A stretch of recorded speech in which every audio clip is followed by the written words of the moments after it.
Jadi ini malaikat bersayap. Di sini ada kami bertiga untuk ngelit cerita di setiap episodenya. Nah, di sini ada Aini, Nabila sebagai Aini. Mungkin diceritain sedikit. Kalau aku dipilih berperan sebagai Aini, karakternya ini anak yang berkata sama orang tua, tapi aku ngalamin kecelakaan dan akhirnya aku ditolongin sama malaikat. Malaikat ini Kavero. Dan akhirnya aku bekerja sama dengan Cukup unik sih berperan sebagai malaikat karena kan ini sosok yang berbeda, bukan dari bumi ini, tapi hadir untuk menjadi untuk menolong kembalinya ini ke jalan yang benar, lebih baik lagi. Jadi memang menarik sih, berbeda dari proyek-proyek sebelumnya. Saya nggak pernah sih jadi malaikat sebelumnya, baru kali ini. Kalau ibu ini juga cukup menarik. Kita percaya bahwa tidak ada satu orang pun di dunia ini, pemimpin manapun yang nggak lahir dari rahim Tuhan. Artinya kekuatan doa seorang ibu itu mampu menghadirkan malaikat. Bukan malaikatnya ganteng, gitu ya. Ini agak unik juga kan. Dan ada anak cantik.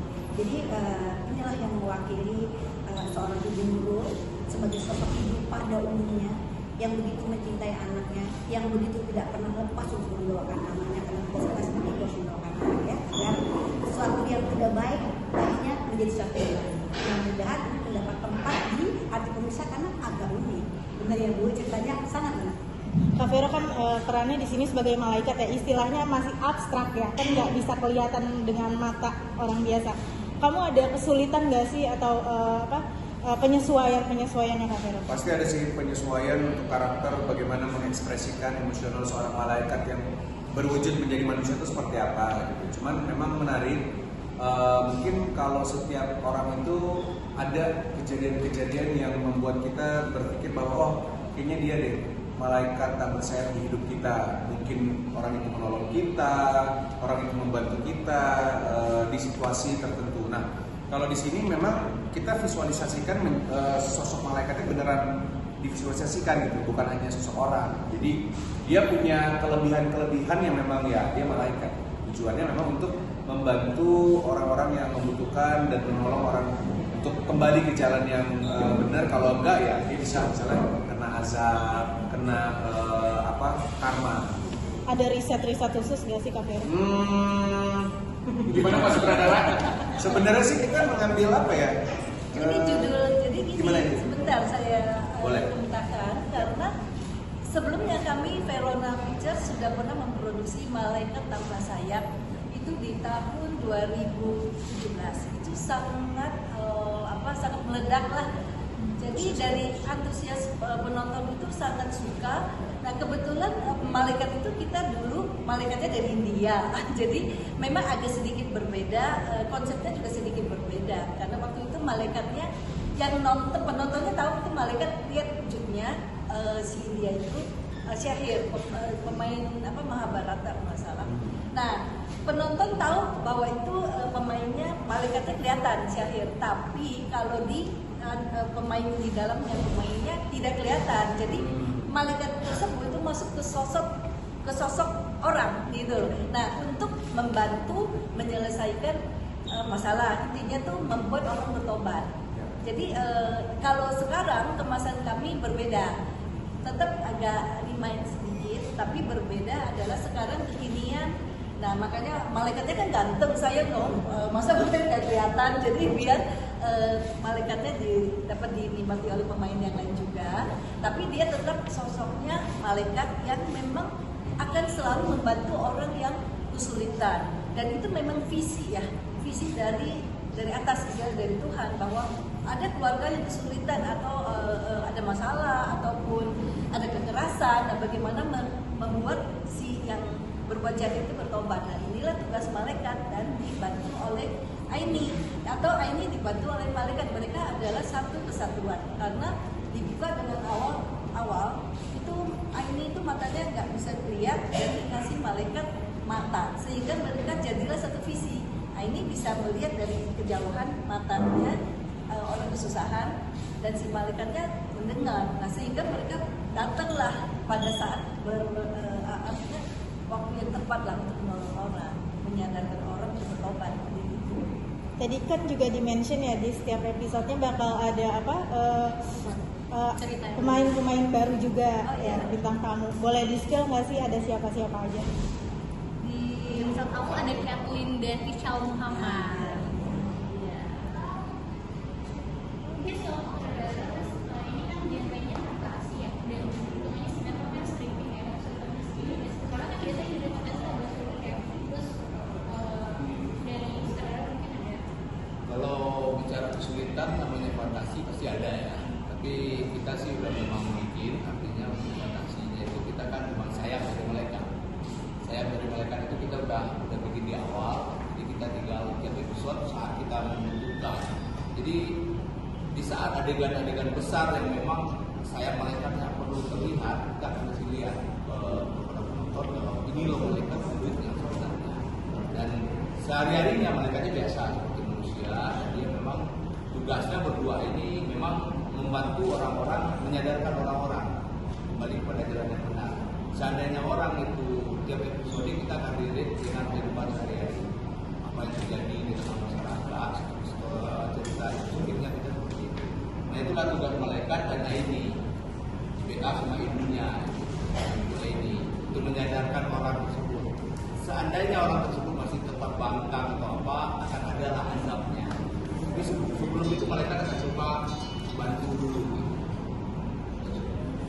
Untuk para cast, pernah nggak sih kalian di kehidupan nyata ketemu istilahnya sama orang yang kalian anggap sebagai malaikat yang bersayap? Boleh Vero dulu?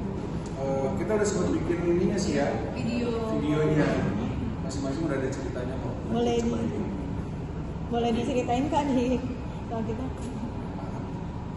Tapi kita udah Di saja, di share aja. Biar penasaran. Kira-kira masing-masing tokoh siapa sih? Termasuk kita semuanya pasti punya malaikat. Dan kalau sudah stripping mungkin ada usia-usia sih, kalau nggak sudah maksudnya udah cukup berumur. Sering Pasti. banget, iya, tapi kayak ada mungkin ada hal apa yang perlu dibawa dalam syuting. Yang paling pertama obat gosok.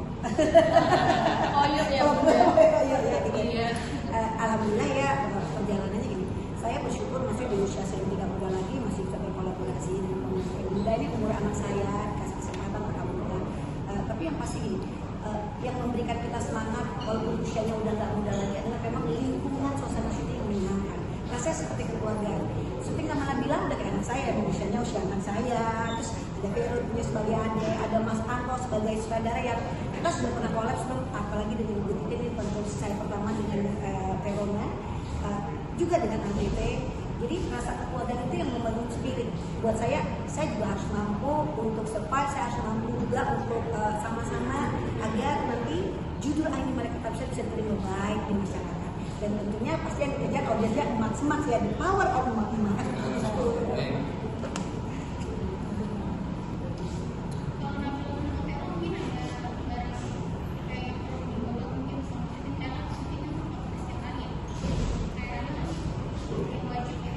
Yang wajib vitamin penting ya untuk pemain dan kru semuanya kita pasti punya. Untuk para cast, persiapan kalian untuk adegan emosional itu kayak gimana? Kan kalau untuk adegan emosional pastinya lebih menguras kayak tenaga, ya, pasti kan lebih beda dari adegan-adegan yang biasa. Itu persiapan kalian seperti apa? Khusus untuk adegan yang emosional gitu. Pasti kan Kalau aku persiapannya tahu banget kalau aku anaknya suka bercanda, mungkin persiapan yang aku lakuin itu nggak main handphone sama sekali sih, karena kalau misalkan udah ada motif dari handphone pasti kan emosi hilang ke distract. Jadi handphone itu benar-benar silent antara orang, jadi itu supaya membangun chemistry juga, membangun emosi supaya pekerjaannya lancar. kalau Bunda gimana Bunda? Adegannya seperti biasa. Saya kenal sebagai bunda protagonis yang kerja nangis. Ya, mungkin karakter itu melekat di diri saya. Satu mungkin usia pengalaman ya, pembelajaran saya di dunia sinetron ini kan sudah panjang. Tugas saya hanyalah ketika saya bertemu dengan sosok-sosok baru yang menjadi anak adalah membangun bonding bahwa saya masuk dalam penonton tersebut. Saya tidak menganggap mereka sebagai pemain, tapi saya menganggap mereka adalah bagian part of saya dengan Nabila, hari-hari kita udah ngobrol, udah makan bareng, ya udah nyemil bareng, sehingga kedekatan antara ibu dan anak itu bisa kita dapatkan. Kalau Kak Vero seperti apa? Persiapan yang utamanya untuk adegan emosional. Kalau saya pasti setiap mau take scene saya selalu berdiskusi dengan sutradara. Karena kan kita butuh brainstorming untuk maunya adegan ini tampilannya seperti apa, hasil di layar, karena yang bisa menilai untuk mewakili para penonton kan sutradara kita. Gitu. Jadi ya kita sering berdiskusi. Malaikat nih kalau emosi gimana sih? Kalau dia seneng gimana sih? Gitu. Dalam wujud manusia. Gitu. Kalau untuk kedua pemeran utamanya, kalian punya cara tertentu nggak buat ngebentuk chemistry-nya lebih kuat lagi? Sorry, kurang jelas. Ya, untuk kedua pemeran utama, kalian punya cara tertentu untuk membentuk chemistry-nya lebih kuat lagi? Bentuk chemistry. Iya, Udah chemistry berdiskusi untuk sih, kalian. kalau misalnya sebelum tag kita nanya juga sama Pak Anto seperti apa. Cara mengakrabkan diri sendiri di luar lagi syuting ada ini nggak sih kayak ngobrol-ngobrol gitu? Macem-macem mbak. Ini saya tahu nih pertanyaannya. Makan bareng, nonton bioskop bareng, bisa semua bisa mbak. Tergantung jadwal dan agendanya sibuk nggak gitu. Oke, ada lagi? Itu terakhir harapannya untuk sinetron ini seperti Oke. apa dan kedepannya akan ada berapa episode? Harapan kita tentunya